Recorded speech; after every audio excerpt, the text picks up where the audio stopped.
O, yung mga mahilig tumingin sa mali, ay baka mapuna na naman ninyo yung kasuotan ko. Baka sasabihin na naman ninyo, napakainit na nga dito sa Taiwan, nag-jacket-jacket pa ako. Itong video na ito kasi ay ganap pa noong winter. Ngayon ko lang naisipan na i-edit.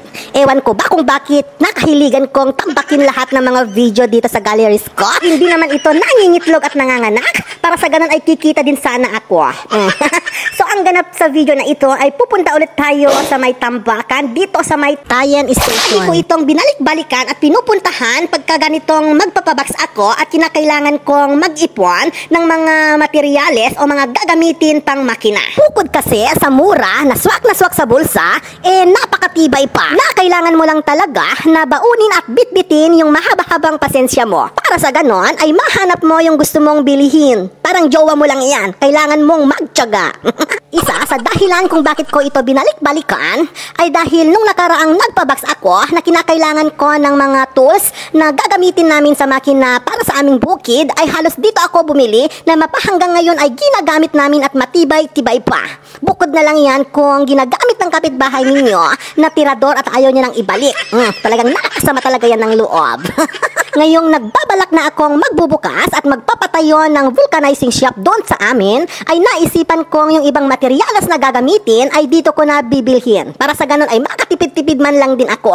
Mayroon din sila dito ang tindang mga mumurahing mga cellphones at mga iPad. Mga ukay-ukay na damit, sapatos at mga jacket. At sinubukan ko rin dito na pumili at pumulot ng mystery box. Nainganyo akong pumili din dito sa may mystery box at makipagsapalaran dahil meron akong nakasabayang Pinoy dito na nakakuha siya ng isang tsinelas na Havaianas. Eka ako, baka nasa akin ang huling swerte at baka house and lot yung makuha ko dito sa may mystery box. Kaya hindi na ako nag-alinlangan at pumulot na nga ako at pumili ng isa.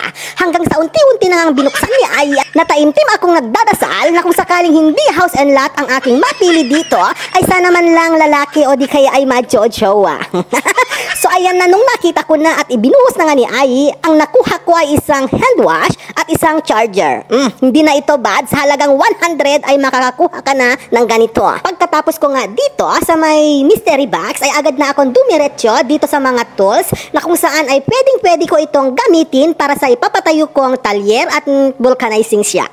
So tumingin rin pala ako dito ng laptop para sa aking pamangkin at kapatid. At nakabili rin ako dito ng cellphone na Reno na kung saan ay ginagamit ko para sa panonood ng movie. Dahil minsan ay nag-iinit na ito ang iPhone ko. Ay teka, ewan ko lang kung pati itong Cobra ay ibinebenta rin dito. Uso pa man din dito sa Taiwan ang ahasan. So lahat ng makikita mo dito ay pwedeng-pwede mo ang tawaran. Lahat ng mga naandito na ibinebenta ay mga second hand, branded din yung iba at yung iba ay mga napaglipasan na ng modelo. So hanggang dito na lang mga kasista. Bye-bye!